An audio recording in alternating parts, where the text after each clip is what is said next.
வணக்கம் தோழா, நான் உங்கள் தோழா பிக்சர்ஸ். நீங்கள் வீடியோ அப்லோட் பண்ணியும் வியூஸே வரவே இல்லையா?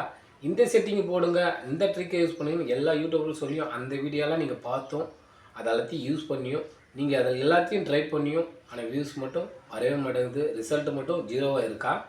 உங்களை மாதிரி தான் நானும் அதை ட்ரை பண்ணி அதே தம்ப்நெயில், அதே செட்டிங், அதே டேக் எல்லாத்தையும் யூஸ் பண்ணி ஆனால் வியூஸ் மட்டும் நகரவே மாட்டேங்குது. நம்ம சேனலுக்கு ஃப்யூச்சர் இருக்கானே எனக்கு டவுட்டே வந்துடுச்சு. ஸோ இந்த வீடியோ முழுசாக பாருங்கள். வீடியோ எண்டில் நான் எப்படி வீடியோ பிளான் பண்ணுறேன், எப்படி ஆடியன்ஸை பிடிக்கிறேன், எங்கே தான் தப்பு நடக்குது, ரியலாக வியூஸ் இன்க்ரீஸ் பண்ண என்ன பண்ணணும், இது எல்லாத்தையும் ஸ்டெப் பை ஸ்டெப்பாக நான் இந்த வீடியோவில் சொல்ல போகிறேன். வீடியோவை ஸ்கிப் பண்ணாமல் பாருங்கள், பாதியிலே க்ளோஸ் பண்ணிட்டு போகாதீங்க. ஸோ வீடியோ ஃபுல்லாக பாருங்கள். இப்போ தான் நம்ம சேனலுக்கு பாருங்கன்னா மறக்காமல் சப்ஸ்கிரைப் பண்ணுங்கள், லைக் பண்ணுங்கள், ஷேர் பண்ணுங்கள், மறக்காமல் பெல் பட்டனை ப்ரெஸ் பண்ணுங்கள். வாங்க வீடியோக்குள்ளே போகும். நீங்கள் யூடியூப்பில் வீடியோ போட்டு வியூஸ் இன்க்ரீஸ் ஆகாமல் இருக்கா? வீடியோ குறிப்பிட்ட வியூஸ் வரையும் போய் அப்படியே ஸ்டாப் ஆகி நிற்கிதா? அதுக்கு ஒன்றுமே கிடையாது. நீங்கள் எல்லா யூடியூப்லேயும் செக் பண்ணியிருப்பீங்க, வியூஸ் இன்க்ரீஸ் ஆக என்ன பண்ணணும், என்ன ட்ரிக் யூஸ் பண்ணணும் அப்படின்னு எல்லா யூடியூப்லேயும் நீங்கள் செக் பண்ணியிருப்பீங்க. ஏன்னா உங்களை மாதிரி நானும் செக் பண்ணிட்டு தான் நான் இந்த வீடியோவே கிரியேட் பண்ணியிருக்கேன். நீங்கள் அந்த ட்ரிக்கெல்லாம் யூஸ் பண்ணியும் ஆனால் வியூஸே போயிருக்காது. அதையும் நான் செக் பண்ணிட்டு தான், நான் யூஸ் பண்ணிட்டு தான் வியூஸே போகாமல் தான் இந்த வீடியோ நான் கிரியேட் பண்ணியிருக்கேன். அதெல்லாம் கிடையாது. எல்லா யூடியூபர் வந்து சொல்கிற விஷயம் அது கிடையாது. இது வந்து நேச்சுரலாக என்ன விஷயம் நடக்குதுன்னா, நீங்கள் ஒரு யூடியூப் சேனலை கிரியேட் பண்ணிங்கன்னா அந்த யூடியூப் சேனலுக்கு நீங்கள் ஒரு கேட்டகரி சூஸ் பண்ணியிருப்பீங்க. இப்போ குக்கிங் சேனல்லாம் குக்கிங் கண்டென்ட் மட்டும்தான் நீங்கள் யூஸ் பண்ணணும்.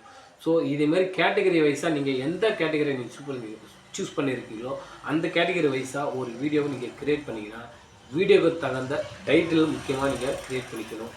அந்த டைட்டிலுக்கு தகுந்த மாதிரி டிஸ்கிரிப்ஷனை நீங்கள் யூஸ் பண்ணியிருக்கணும். அந்த டிஸ்கிரிப்ஷன் டைட்டில் இதுக்கு தகுந்த டேகை நீங்கள் யூஸ் பண்ணியிருக்கணும். மெயினாக நீங்கள் தம்ப்நெயில் கரெக்டாக டைட்டில் ஏற்ற மாதிரி நீங்கள் கிளாரிட்டியாக கொடுக்கணும். இந்த தம்ப்நெயில் மட்டும்தான் வியூவர்ஸை உங்களுக்கு டச் பண்ண தூண்டும். ஸோ உண்மையை பார்த்தீங்கன்னா தம்ப்நெயில் மட்டும்தான் உயிர் கொடுக்கும் இந்த வீடியோவுக்கு. இப்போ நான் போடுற வீடியோ கூட நான் கரெக்டான ஒரு தம்ப்நெயிலை க்ரியேட் பண்ணால் மட்டும்தான் என்னுடைய வீடியோ வைரல் ஆகும். இதை வந்து அவங்க பண்ணவங்க இவங்க பண்ண கிடையாது, யூடியூபே உங்களுக்கு ரெக்கமெண்ட் பண்ணும். ஏன்னா வியூவர்ஸு உங்களுடைய வீடியோவை தம்ப்நெயில் மட்டும் பார்த்து தான் டச் பண்ணி வியூஸோ பார்ப்பாங்க. அதே மாதிரி நீங்கள் அதை போட்டுட்டு எல்லாத்தையும் கரெக்டாக இதை நான் சொன்ன ஸ்டெப்பு கரெக்டாக முடித்து வீடியோ போட்டிங்கன்னா, ஆனால் நீங்கள் பேசுகிற பீச்சிங் வந்து கரெக்டாக பேசணும், மோட்டிவேஷனாக பீச்சு கொடுங்க. அதேமாதிரி அந்த தம்ப்நெயிலில் கரெக்டான ஒரு பாயிண்ட் ஆஃப் அந்த வேர்டிங்கில் கரெக்டாக கொசன்னு இந்த வீடியோ ஃபுல்லாகவே எழுத்துக்களாக இருக்கக்கூடாது.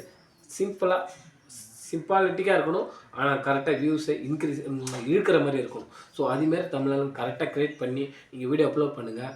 நான் சொன்ன ஸ்டெப்பை கரெக்டாக ஃபாலோ பண்ணி நீங்கள் வீடியோ கண்டினியூஸாக நீங்கள் கன்சிடென்ஸாக வீடியோ அப்லோட் பண்ணியே இருக்கணும். ஸோ வாரத்துக்கு 2 வீடியோ போடுங்க, மாதத்துக்கு 12 வீடியோ அட்லீஸ்ட் போட்டியே இருக்கணும். ஏன்னா அப்போ தான் உங்களுடைய வீடியோவை யூடியூப்பே ரெக்கமெண்ட் பண்ணும். அது வந்து யூடியூப்பே உங்களுடைய வீடியோவை புஷ் பண்ணி எல்லா வியூஸுக்கும் ஹோம் பேஜ்லேயே உங்களுக்கு வீடியோவை ரெக்கமெண்ட் பண்ணி கொடுக்கும். ஸோ அப்போ தான் உங்களுடைய வீடியோ வைரல் ஆகும், சப்ஸ்கிரைபர் கவுண்ட்டும் ஏறும். ஸோ இதை வந்து எல்லா யூடியூபரும் சொல்லியிருக்க மாட்டாங்க, நான் சொல்லியிருக்கேன். ஏன்னா நான் கரெக்டாக அனலைஸ் பண்ணி செக் பண்ணிட்டு தான் இந்த வீடியோவை நான் போட்டேன். நீங்கள் இது தப்பாக இருந்தால் நீங்கள் செக் பண்ணி பாருங்கள். நான் கரெக்டாக சொல்லியிருக்கேன். ஏன்னா செட்டிங்கு பண்ணி அதை செட்டிங் பண்ணி இதை செட்டிங் பண்ணி இந்த ட்ரிக்கை பண்ணி இது எல்லாமே கிடையாது. இந்த ஹேஷ்டேக் போட்டால் கூட கிடையாது. நீங்கள் நான் சொன்ன பாயிண்ட்டு, இந்த 4 பாயிண்ட்டு கரெக்டான நீங்கள் கேட்டகரி சூஸ் பண்ணணும். சேனல் நீங்கள் என்ன சேனல் நீங்கள் க்ரியேட் பண்ணியிருக்கீங்களோ அந்த சேனலுக்கு கரெக்டான கேட்டகரி சூஸ் பண்ணி கரெக்டான வீடியோ கண்டென்ட் அதே கண்டென்ட்டை நீங்கள் போடுங்க. அதுக்கப்புறம் அந்த வீடியோக்கு தகுந்த டைட்டில் கொடுங்க. வீடியோக்கு தகுந்த டைட்டில் கொடுத்து டிஸ்கிரிப்ஷன் கரெக்டாக கொடுங்க. டிஸ்கிரிப்ஷன் கரெக்டாக கொடுத்து டேகை கரெக்டாக க்ரியேட் பண்ணிங்க. இந்த 3 விஷயம் பண்ணிவிட்டு 4வது விஷயம் மெயினாகவே இந்த வீடியோவுக்கு உயிர் கொடுக்கறது இந்த தம்ப்நெயில் மட்டும்தான். அதை கரெக்டாக க்ரியேட் பண்ணி கரெக்டான ஒரு நல்ல ஒரு கிளாரிட்டியாக கொடுத்து வியூவர்ஸை வந்து உங்களுடைய வீடியோவை பார்க்குறதுக்கு மெயினாகவே யூடியூப் ரெக்கமெண்ட் பண்ணுறது தம்ப்நெயில் மட்டும்தான். அதை கரெக்டாக பண்ணிக்கங்க. ஸோ இதை மட்டும் நீங்கள் ஃபாலோ பண்ணிங்கன்னா உங்களுடைய வீடியோ யாராலையும் தடுக்கவே முடியாது. கண்டிப்பாக வியூஸ் இன்க்ரீஸ் ஆகும், சப்ஸ்கிரைபர் கவுண்ட்டு இன்க்ரீஸ் ஆகும். இதுக்கு நான் கேரண்டி. ஸோ இந்த வீடியோ உங்களுக்கு பிடிச்சிருக்குன்னு நம்புகிறேன். பிடிச்சிருந்தால் லைக் பண்ணுங்கள், ஷேர் பண்ணுங்கள், மறக்காமல் நம்ம சேனலை சப்ஸ்கிரைப் பண்ணுங்கள். தேங்க்யூ.